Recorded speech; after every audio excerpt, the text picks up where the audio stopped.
Good morning, ladies and gentlemen. Welcome to our conference on regulating generative AI. My name is Angela Zhang. I'm the director of the Philip K. Huang Center for Chinese Law. I would like to first extend my warm welcome to our distinguished guests who have traveled really far distance to come to this conference. And I am also delighted to welcome all our audience. I know some of you have also come very far to attend today's conference, and I hope you have an enjoyable and enriching experience here. Now, as moderator for today's conference, my main task is to ask very provocative and challenging questions to our guests here to facilitate dialogue among and between them, and also to keep you engaged, which is very important. I apologize in advance to our speakers that I might interrupt you ruthlessly at times in order to keep the conversation going. And I will also leave plenty of time for question and answers, because I know we have a very sophisticated audience here who are prepared to ask very challenging questions. So now let's begin our conference. First, let me invite our Dean, Hualing, to deliver a welcome note for this conference.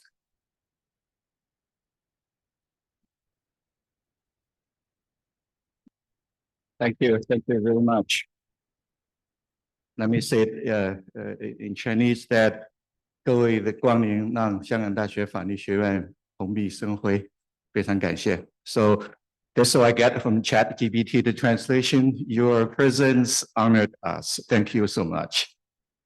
Ladies and gentlemen, distinguished guests, welcome to the Faculty of Law, the University of Hong Kong. Angela gave me 10 minutes, so I worked quite hard last night to prepare the speech. I'm going to use up my 10 minutes, so if you can bear with me. So in her last the visit this last summer, Professor Anno Bradford introduced her new book entitled The Digital Empire.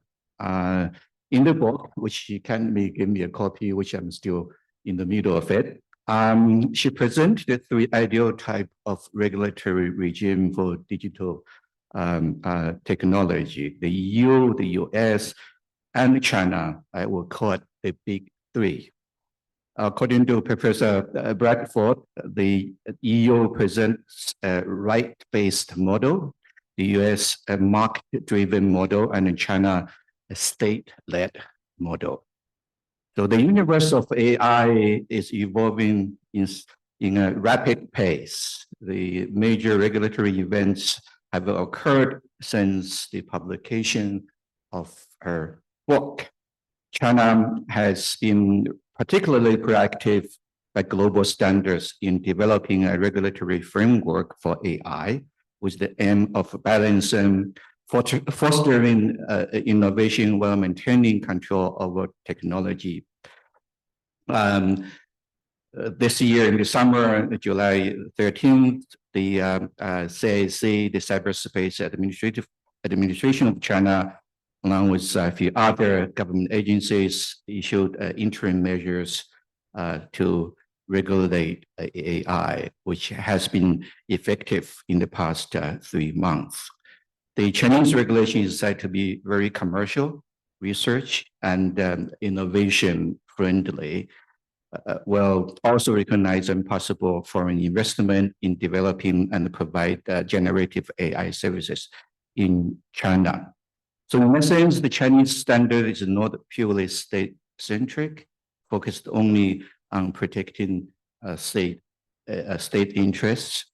It goes a great length to protect personal data, privacy, at least from intrusion of other private sectors. Look at the US, President Joe Biden signed the executive order, which aims at maximizing the potential of artificial intelligence while minimizing the risk. of course, there has been considerable discussion about the EU's strength in regulating AI. Of course, we all heard the big news a few days ago that EU has proposed new rules on generative AI, which said is the first of its kind in the world, which I doubt. I thought if we look at the legislative effort, probably the Chinese interim measure is the first one for us to comment on. So the question remains, right? How different those three models are. So looking at the distance at AI regulation, probably instead of looking at the three distinct models based on three geographic places, we mean look at three distinctive interests. The interest of innovation is first, the interest of the state, the public, the second, and the third is individual rights. Each region tries to strike a different balance according to its political system, the level of economic growth, and the priority of individual rights. So if Professor Bradford is still correct in suggesting the distinctive approach in AI regulation, then what defines the Chinese approach at the end of the day? Today, we have gathered leading experts at HKU to explore those intriguing questions through comparative studies. Scholars, regulators, decision makers, and other stakeholders will engage in a dialogue on the regulation for AI. The aim of the conference is really to shed light on the distinct approaches taken by the big three. In doing so, I hope I'm certain we can better understand the uniqueness of each approach. The conference will dive into the how and why behind the regulatory strategies. Hong Kong is an international city, ideally designed and maintained as an open platform to debate on some of the China-related issues. Our university struggles to maintain our status as a university with autonomy and academic freedom to discuss some of the cutting edge and potentially controversial issues from a scholarly and academic perspective. In that sense, we strive to offer a marketplace of ideas, if I may use the term. Our faculty, with our expertise and resolve, can still deliver that. So thank you for coming to attend that event. As I said at the very beginning, your presence is our honor and the best support you could give us. Thank you.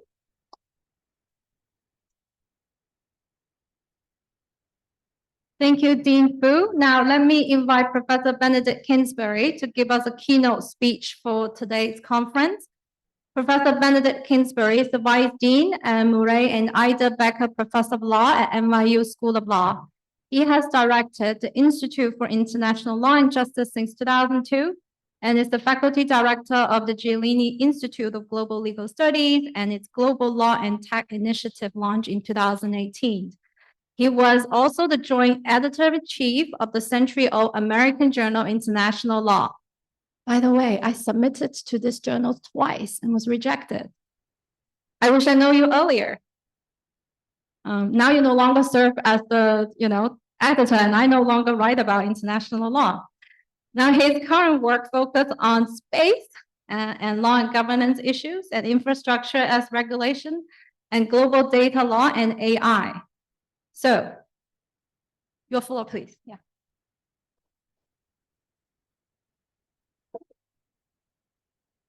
Well, I'm the first of the guests to speak, and so I think I speak for all of the guests, and probably very many of just all of the people here, and thanking very warmly Dean Fu and your faculty for the commitment, and also the very kind hospitality, and the staff in the centre Shelby and Joanne and others who've really done such a lot to bring this amazing thing all together. And above all, Angela Jung for the vision and imagination and the tenacity to really pull this all together. It's a remarkable gathering, and I think we're all really pleased to be part of it. So thanks. So in trying to identify a few themes which might float into our discussion or be perhaps a little bit abstract, but maybe we'll see traces of them in lots of the panels as we go along, I thought I'd talk about 4 topics, and each of them just to make a couple of pretty simple points. And this is from the standpoint of someone who's pure theorist, never leave my office and don't turn on my computer all that much. So it's not based on anything close to the tech or close to the cut and thrust of the politics or the markets and the economics. It's really just a few thoughts, but really driven by the concerns about regulation and governance in relation to generative AI. So just to give a sense of what I'm going to cover, the 4 things, I'll just begin, since we're at the start of the conference, with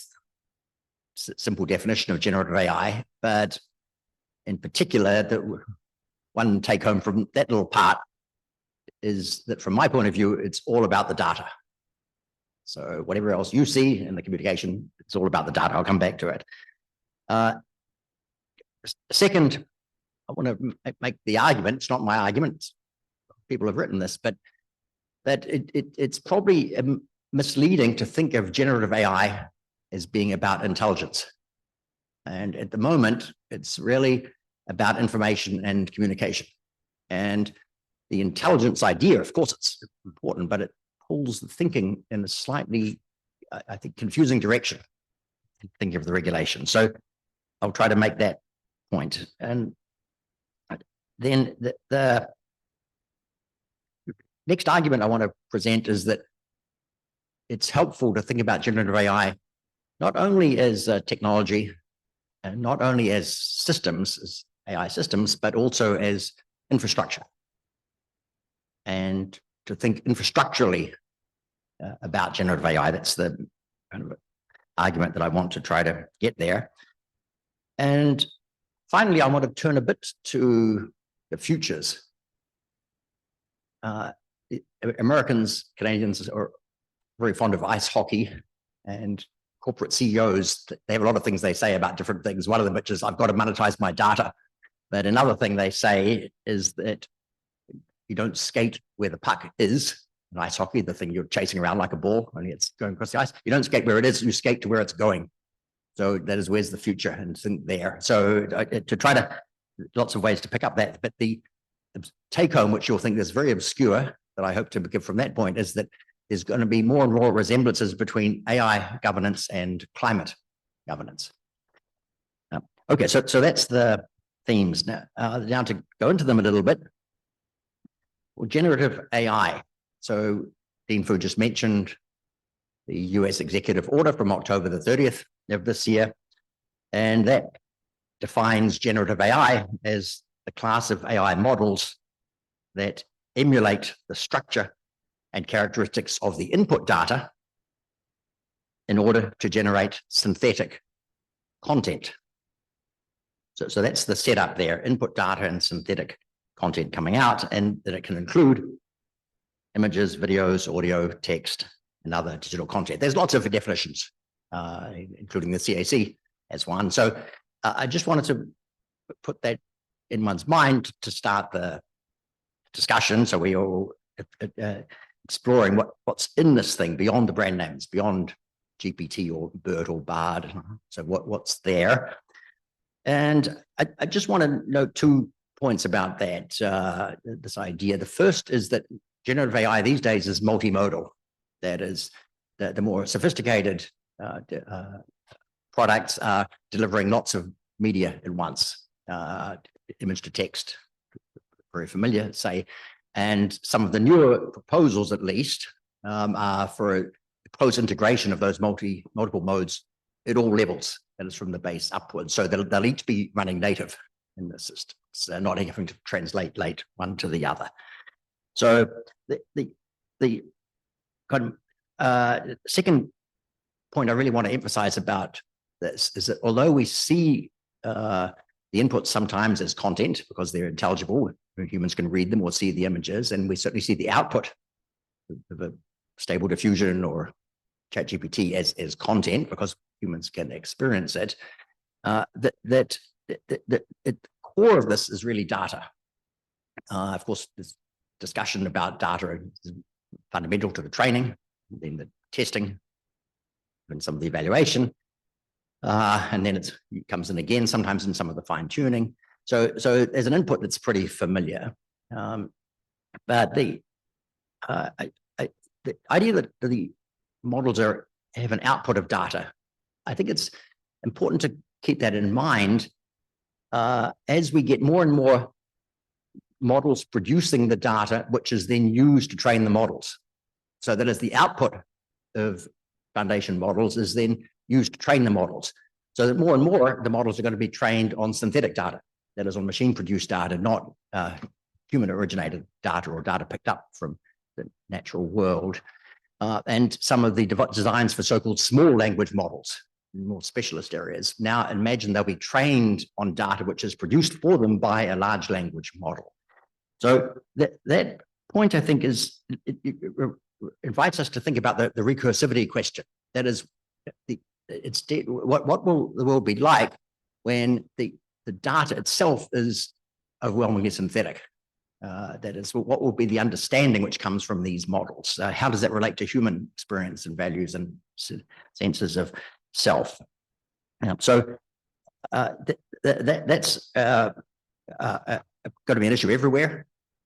Should there be some data which is preserved pure, that is from nature or from humans, and trained on that? And in different parts of the world, people are thinking about that differently. But there is a bit of a stampede to simply get data almost. So, and that may come at a cost later on. Okay, so that's just on the generative AI.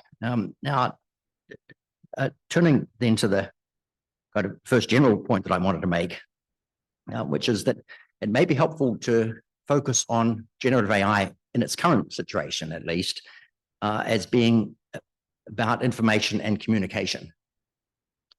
And that Elena Esposito has this kind of argument, several people do. I just really want to remind us of it, because the term intelligence there, the AI phrase, tends to sometimes refer to back to the Turing test. So if a machine is through a wall, can a person distinguish that a machine and not a human being over there or not? That kind of test, which of course is often put as an intelligence test. Is the machine intelligent like a person, etc.? But it can also be understood as a communications test. And it's not my point, it's other people's. But and to keep that element quite in mind, that one of the features is, I think many people working on this find of the generative AI models we have now, is that they're terrific interfaces between humans and machines, perhaps between machine and machine, but that they're in that area of communication. And they're also terrific information managers.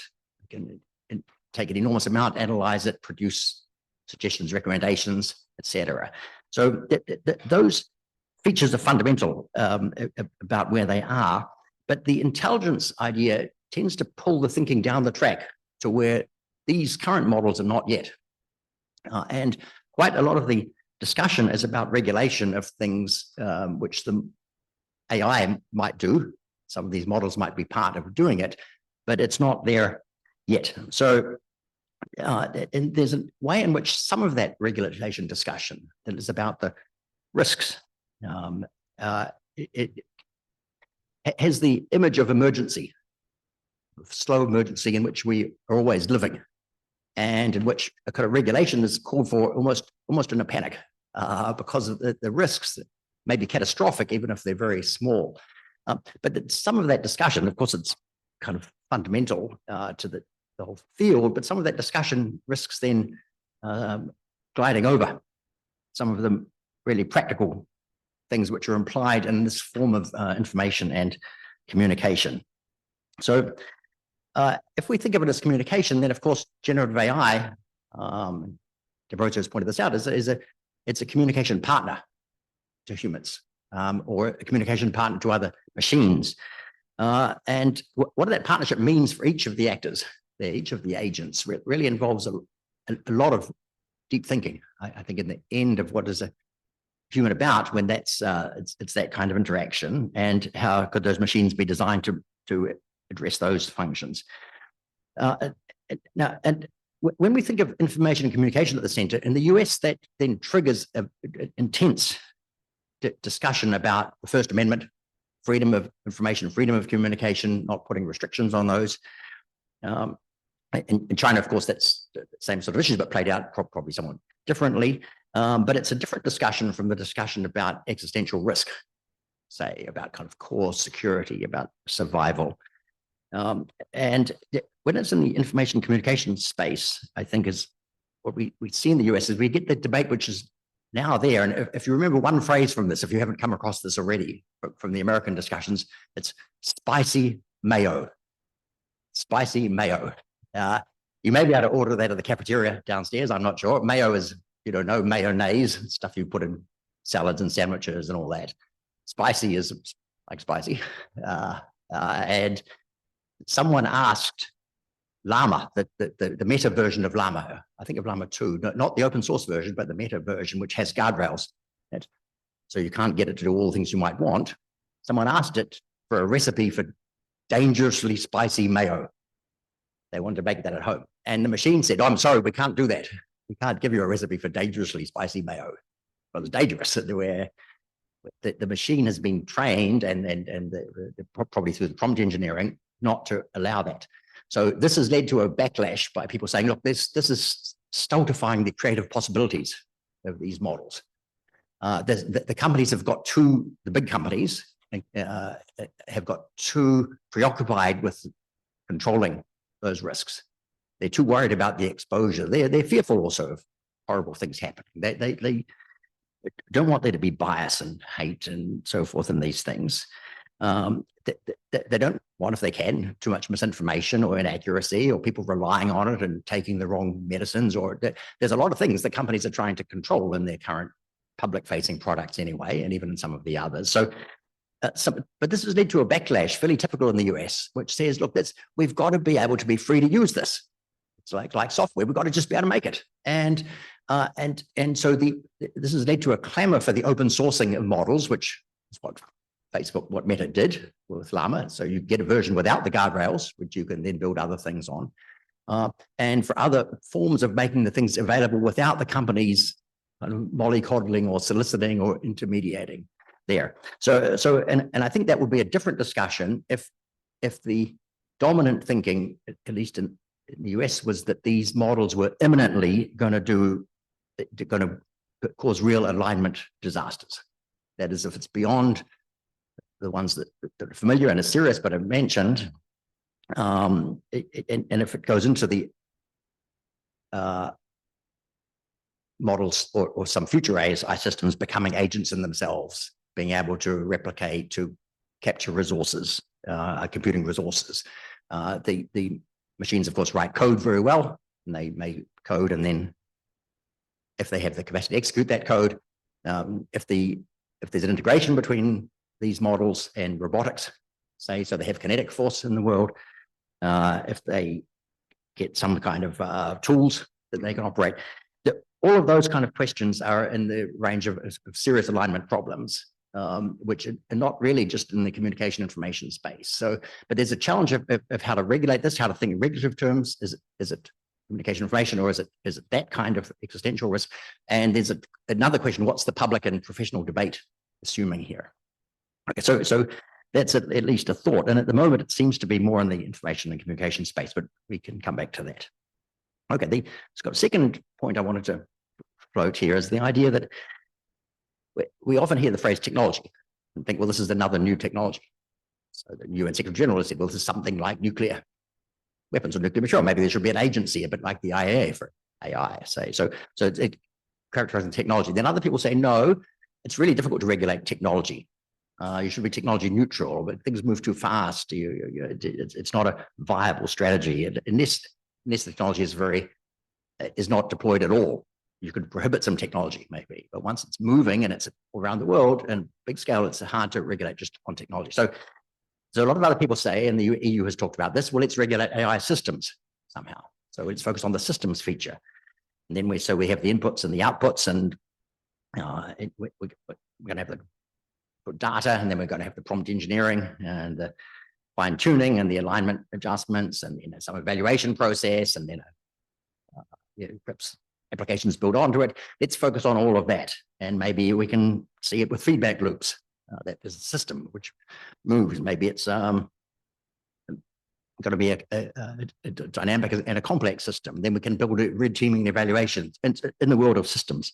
So I think that's of course right. It's fine how it goes. I think for the companies often that's how it seems. But if we think infrastructurally about this, we've done quite a lot of work at NYU on this, we step back and we see, well, of course there's the technical parts of all of this, and they've got the embeddings and the tokens, the semantics, the positioning, all these kind of technical things. There's going to be the compute power, the chips, and all of that. So there's going to be the technical, but there's also going to be the social. That is, who is it who's involved in this thing? So who are the producers of this? How are they understanding it? Who are the users? Who are the regulators on the same side? What's the socialization of the regulators and the people who can lobby for regulation? Who are the displaced? Who are the people who lose their jobs? Who are the workers who are bottom of the chain and suffering rather vulnerability or in poor condition? So we bring in the kind of whole kind of social side of this thing. It invites, I think, some questions about, well, how does language work even? Could there be a universal language in the Chomsky kind of way? Will these machines rise above the current real world languages to be able to produce something else, something transformative, which will affect sociality? What will be forgotten and lost about thought, etc.? Because language and thought aren't the same. Maybe there'll be a lot of language from these machines and not thought. There's a lot of things in the social world we could get to. And then the third element, technical, social, organizational. The third element is technical, social, organizational. The organizational really invites, well, who's there? What's the nature of the organization which can produce these things?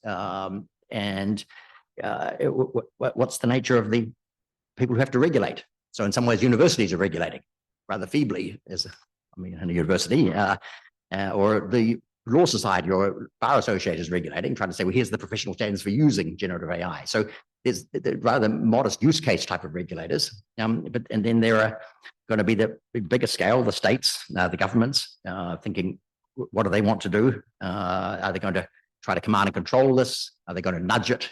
Are they actually going to fund it and try to get these things built? Are they going to adopt national champions? We suddenly see this switch in France. Mistral suddenly figures large in the government's imagination. So the governments have lots of positionings there as organizations in this form, and of course the companies, about which we'll say much to say in this kind of concern. Maybe big companies of special interest, the Frontier Models Association as a special regulatory self-imagination. So if we can bring all those together and then introduce the element of time, of infrastructural time, and the kind of sense of space of which infrastructures work, we can begin to see something, I think, bigger and different from just the systems discussion. So that was that thought. And then the third and the kind of last point I just want to make here about futures, kind of thinking forward with this. I think we can see some straightforward futures questions. We can see the risks of relying on single models, for example, even single models of variance, that they may have a common point of failure, in the same way there's concern about financial models. So there's some sort of more direct kind of futuristic things. And there are risks of letting some kind of issue areas be governed by probabilistic models which don't produce the same answer each time. So that's some of these, I think, are pretty straightforward views of our own kind of future. But what I want to suggest, though, as we think forward, is that there's, as people often point out, there's a kind of hype cycle. Wild enthusiasm for new technology, it's going to be transformative, or wild fear of it, it's going to be transformative. Then after a short time, oh, well, it hasn't turned out like that. So the reference then become, well, what do we do about these other things? Did we get caught up? I think Europeans have got very caught up. We didn't do enough about social media fast enough. And this looks like another one of those things. Other people think, well, we thought that self-driving cars is happening any day and it didn't, et cetera. So the kind of imagination of the future and when it's going to arrive, but eventually this future is going to arrive, and it's going to be suddenly and unexpectedly, and with sudden impacts, some of which we already know, some of which aren't going to happen as we thought, and some of which are emergent. So, and that way, I think the experience of the thinking about climate is maybe helpful, even though these are very much unrelated. They're things about how we're going to live in a common future, in a common world, which is changing very, very radically, and in a way that no one can really pull back. And generative AI doesn't have a taste or a smell, just like carbon doesn't have a taste or a smell. The human capacity to respond is a bit slow, but our own modality of thinking and reacting isn't very clear. Our collective vision isn't very clear. Our sense of a common humanity or a common more than human life, other species, other living things of a planet even, those are all suddenly pulled into a decision-making and governance process that we don't have. And what I want to suggest is that we're going to get more and more things which come in that space. There are more than, this could happen with some genetic modification issues, kind of solar geoengineering, but I think we'll start to see a sort of commonality of response to that kind of governance. And in a fertile way, that might produce some of the insights that we don't yet have about thinking about generative AI. Thank you, Benedict. And today we have the honor of having Professor John Tasioulas, who will deliver a keynote for us. Professor John Tasioulas is Professor of Ethics and Legal Philosophy at the Faculty of Philosophy at Oxford, and the inaugural director of the Institute for Ethics in AI. He received his degrees in philosophy and law from the University of Melbourne and studied as a Rhodes Scholar at the University of Oxford. I noticed that Professor Tasioulas has shared two commonalities with Professor Benedict Kingsbury. Both of them were Rhodes Scholars, and both of them work at Oxford. So that's the two key criteria to qualify to be our keynote speakers. Professor John Tasioulas previously held positions at Glasgow, University College London, and King's College London, and we overlapped while I was teaching at King. So I was so happy to bring back my former colleague. He has held visiting positions at Australian National University, the University of Chicago, Harvard, and the University of Notre Dame, and the University of Melbourne.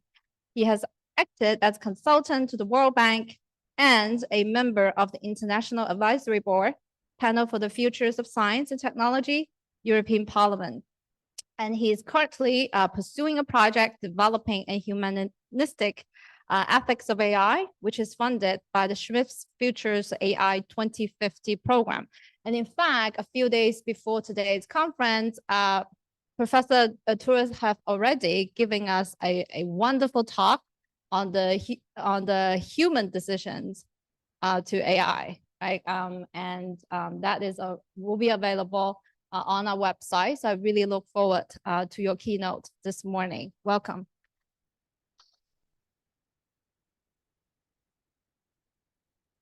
Thank you, Angela. It's a real privilege to be speaking in this beautiful room for the second time in 1 week. Is that better?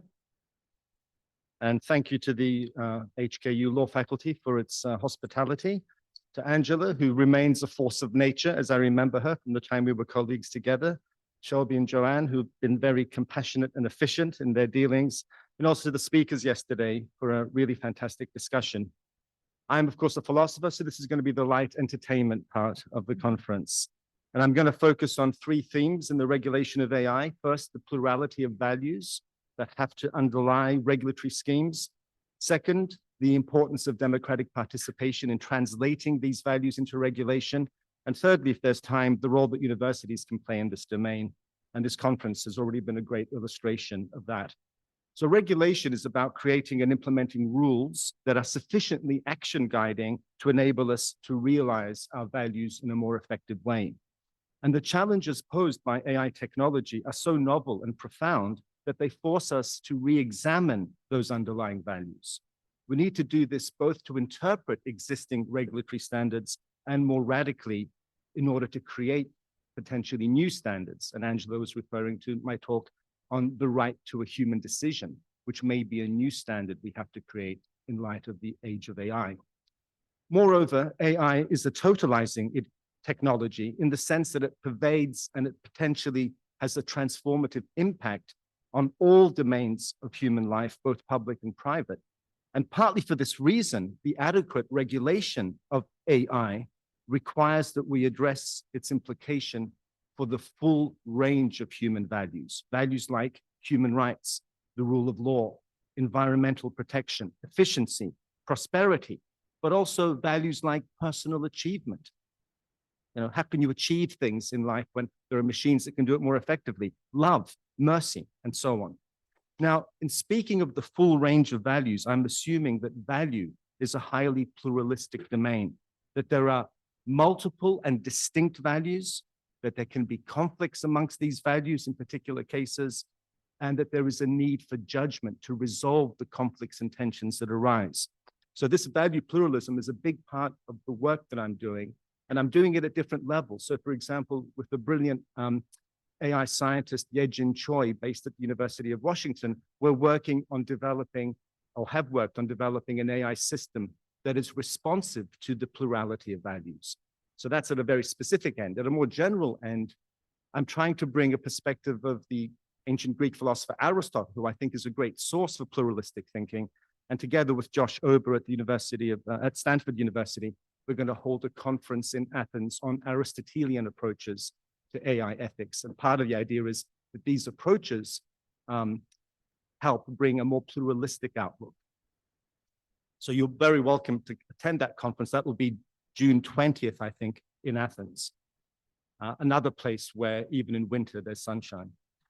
Now, this pluralism, though, that I'm talking about is often not present in the discourse of AI. So how is it not present? Well, one way it's not present is you often find people adopting approaches that try to flatten out the diversity of values. So one great example of those AI scientists, and a good example here is Stuart Russell in his book, Human Compatible, who says, look, values are basically about getting AI systems to conform to human preferences.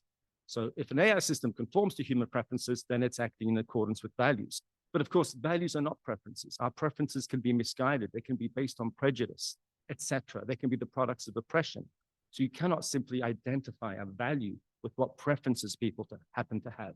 So that very dominant model goes against the kind of value pluralism I'm talking about.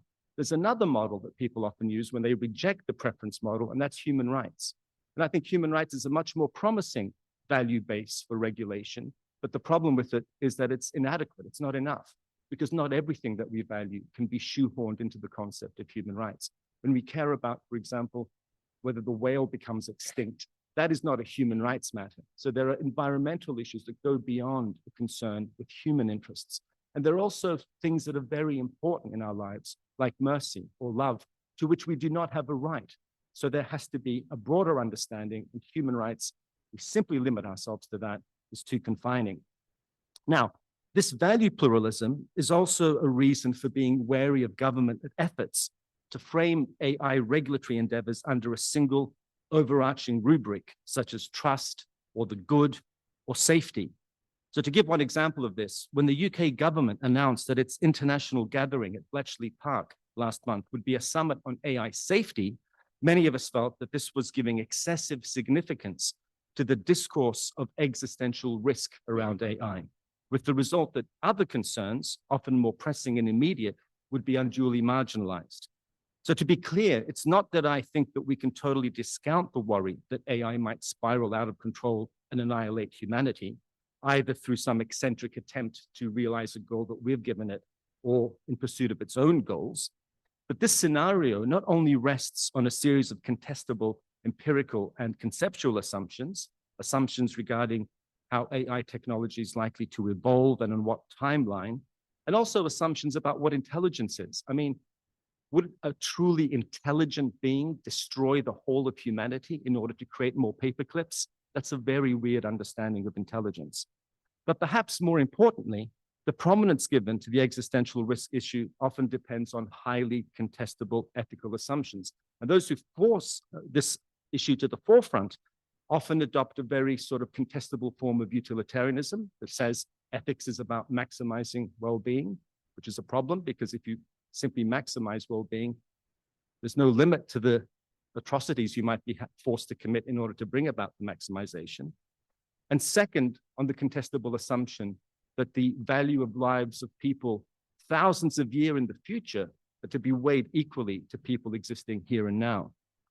So we were skeptical about this framing, but in the event, of course, and in the face of common sense considerations to which even politicians must occasionally yield, the Bletchley Declaration went far beyond safety in its ordinary sense. The ordinary sense of safety is protection from threats to life and limb. It went far beyond safety to encompass an open-ended array of values, including human rights and even the UN Sustainable Development Goals.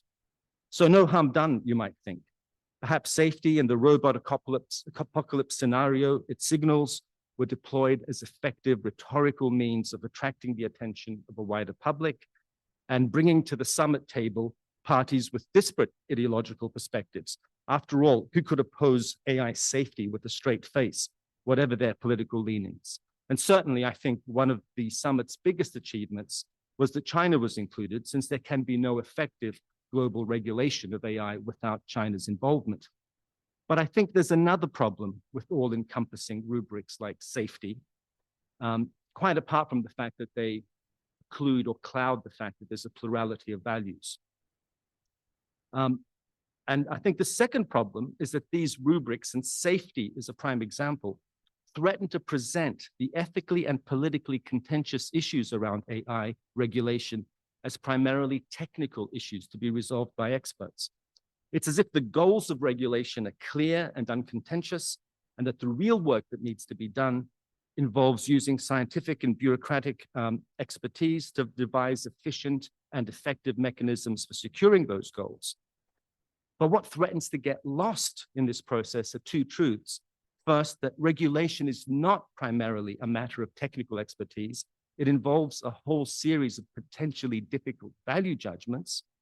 And second, that contrary to Plato, another philosopher, there are no experts when it comes to these difficult ethical questions, which is one reason we need robust democratic processes that involve deliberation and decision-making by an informed and engaged public in order to secure legitimacy for our regulatory schemes. Yet, all too often, the debates around AI regulation are conducted as a dialogue among a narrow set of global technocratic elites with the perspective of ordinary people whose lives are increasingly affected by these technologies nowhere in sight. The exclusion of wider public engagement was for many epitomized at the Bletchley Summit by the interview the UK Prime Minister, Mr. Sunak, conducted with the tech billionaire Elon Musk, an interview in which any sharp differences of view, which are the bread and butter of ethical and political debate, seem to be politely suppressed. But as my colleague Elaine Landmore and I have argued, the exclusion of ordinary citizens was also epitomized by the recent drama surrounding the firing of OpenAI CEO Sam Altman by the company's original board of directors. Prescinding from the murky details of that case, the basic point is that a nonprofit company ostensibly established to develop AI for the benefit of humanity is controlled by a board whose deliberations are not only opaque, but which was composed entirely of a small group of technical experts. But is it really credible that a small group of people with a similar background will be genuinely representative of the interests of the 8 billion people on Earth that stand to be affected by its decisions? The conclusion Elaine and I draw and are pursuing in ongoing wider work is fourfold. First, the process of regulating the development and deployment of AI needs to be radically democratized with serious input by citizens. Second, that this process of democratic participation cannot be restricted to ordinary representative democratic politics, but must be more radical.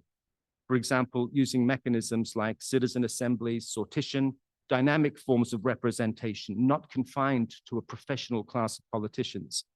And third, that the site of democratic participation must extend beyond official legislative processes to encompass such domains as corporate governance, workplace democracy, and also things like democratic participation in cultural and scientific inquiry, so-called citizen science. And fourthly, and this is a point I want to focus on a little bit, that AI tools can be developed to implement what might otherwise seem like an unrealistic utopian democratic agenda. So let me just elaborate on that fourth point. Traditionally, an objection to the kind of radically participatory democratic ideal that I'm hinting at is that it confronts an insuperable problem of scale. How can modern societies, in contrast to ancient Athens with its small and culturally homogeneous citizenry, how can it engage in effective participatory democratic process? But this sort of question underestimates the extent to which our ability to fulfill democratic ideas is a function of evolving technological capabilities. AI tools can help scale democratic deliberation and participation in various ways, including, for example, selecting participants for citizen assemblies, for example, the Leximin algorithm developed by MIT scientists, facilitating deliberation, a function pioneered by Meta's community forums, and the summarization of deliberation and the aggregation of vast amounts of online input. The innovative Polis platform developed by the Taiwanese government is an inspiring example here. It gathers and analyzes diverse opinions from citizens, synthesizes them into insights that can be channeled into the decision-making process, with 80% of platform discussions leading to government action. So in short, there is a tremendous irony here. On the one hand, the discussions around the regulation of AI increasingly have the appearance of an exclusionary technocratic forum that is disproportionately shaped by the perspective and interests of big tech companies. On the other hand, however, AI technology has the potential to facilitate radical democratic participation across the board. And we have only made initial tentative steps in exploring the radical democratic promise of AI technology. It's imperative that we explore this promise, I think, more fully for the following reasons. First, because it shows that AI can be an important part of the solution to the challenges it itself creates. Second, because we know from the most reliable empirical research by thinkers like the economist philosopher Amartya Sen or the Harvard political scientist Catherine Sinkink, that democracy is the most effective mechanism for realizing cherished values from peace to human rights. Indeed, as the important recent book, Power in Progress, by Asimoglu and Johnson has argued, democracy is the surest means of ensuring the progressive development of technological advances and the equitable distribution of their benefits. Third, because we're living at a time of eroding confidence in democratic government, especially among young people in long-standing democracies. Many of these democracies seem caught in a doom loop, oscillating between the overweening claims of technocrats on the one hand and exclusionary populist backlashes on the other. From the Democrats' perspective, both technocracy and populism feed off each other, united only by their anti-democratic nature. So a commitment to a more participatory form of decision-making is the way out of this spiral, and AI, properly directed, can play an important role in this exit strategy. Let me conclude by saying something about the role that universities can play as facilitators of informed public deliberation about AI. Obviously, universities benefit from being relatively, and I say relatively, insulated from the distorting effects of both profit maximization and power seeking that afflict other players in this discourse. They also have the luxury to step back from prevailing ethical assumptions and subject them to critical scrutiny in light of the accumulated wisdom of a variety of academic disciplines in dialogue with each other. And I think this is one of the most important things in thinking about AI ethics and AI regulation, that it is a fundamentally multidisciplinary endeavor. No one discipline, in the same as no one value, can be the key to the answer, the answers that we're seeking. Now, this critical scrutiny is especially salient in relation to what might be thought of as the relentlessly outcome-focused, the outcome-focused nature of much of the discourse around AI. This outcome-focused attitude urges that we look to the valuable results produced by AI and disregard the process through which these outcomes are delivered. A recent book on law and AI by a prominent author, Richard Susskind, recommends what he calls outcome thinking. Why not accept having one's case decided by a robot judge if the robot can produce a decision as good as a human judge would produce, but faster and more cheaply? What does it matter that the robot's process of decision differs radically from that of a human judge's? That's the question he's putting. What matters is the outcome. Forget about the process. In the West, this sort of outcome thinking has acquired an intellectual stranglehold. not least among economists, technologists, and bureaucrats. But a ruthless fixation on outcomes is ethically myopic, even if we were at a point, which we decidedly are not, at which AI could reliably produce outputs like correct legal judgments. We need universities to underline the full array of values at stake beyond the concern with valuable outcomes. This is why the Institute for Ethics in AI, which I'm privileged to direct at Oxford, is housed within the philosophy faculty and more widely in the humanities division. Because the humanities are among the most powerful cultural resources we have painstakingly built up over centuries to help us grapple with the question of what is truly valuable in human life. And what we value is not just outcomes, but the nature of the processes that lead to them. We've already seen this in relation to democracy.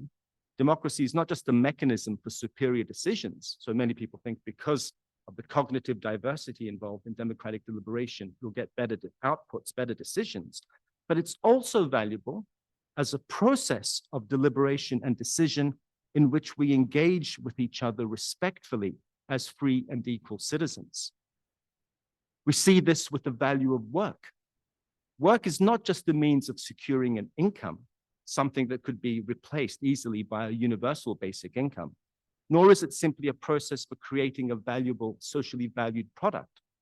Work is also about an intrinsically valuable process involving the exercise of distinctive human capabilities in a skillful manner. This makes it a source of personal achievement that gives meaning to life, and that in turn serves as a basis for the self-esteem that citizens need in order to look one another in the eye as equals. And we see this also in the case of legal adjudication, where we want not just a correct legal judgment, but an explanation for it that a black box algorithm cannot deliver. And we also value it being produced in a way that ensures that there is someone who is answerable for that decision, ideally a fellow human being who can engage in rational dialogue with us and empathize with our plight because they too share a common humanity. So here is another cruel irony. At a time when we urgently need to draw on humanistic sensibilities to counteract the hegemony of narrow outcome thinking, the humanities find themselves increasingly beleaguered in Western societies. So I want to conclude again by thanking Angela for the Herculean task she has undertaken in organizing this marvelous conference. It's been a model of what universities can do to enhance the wider public deliberation on the profound challenges created by AI. Thank you for listening to me.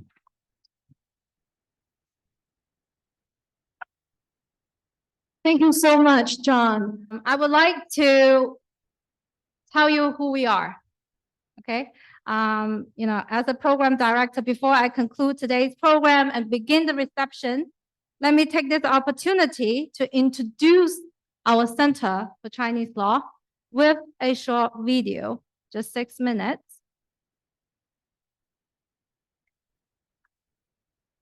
The Philip K.H. Wong Center for Chinese Law was set up in 2009. There are continued efforts in education and research. We have become a focal point for Chinese legal scholarship across the globe. The Philip K.H. Wong Center for Chinese Law is made up of leading experts whose tireless efforts have secured our position as an authority on Chinese legal scholarship. In 2022, the center received a generous donation from the Philip K.H. Wong family, which marked a milestone in our center's development. Chinese law is a rich area of focus, encompassing every facet of Chinese society. With 20 affiliated faculty members and over 16 international fellows, our center is perfectly positioned to cover a broad range of topics. Through their work, faculty members have studied human rights in China and the changing role of Chinese human rights lawyering.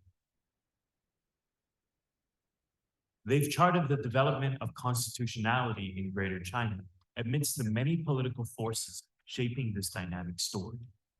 The rule of law represents a thread running through all our investigations. Our faculty members have meticulously monitored China's justice system, closely tracking developments within the Chinese courtroom.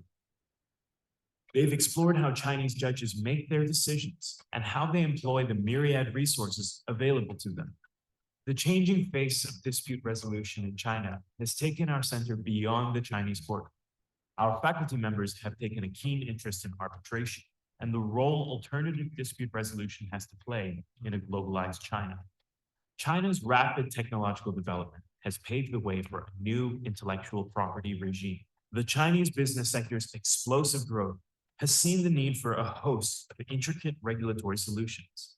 As Chinese regulators seek to tame this staggering growth, our members have watched and commented. The emergence of Chinese big tech has raised familiar fears of market dominance and monopolization.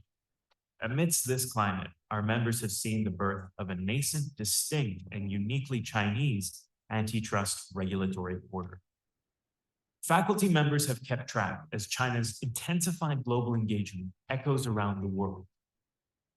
The Belt and Road Initiative has seen Chinese international relations enter a new era, an era that brings with it new diplomatic challenges.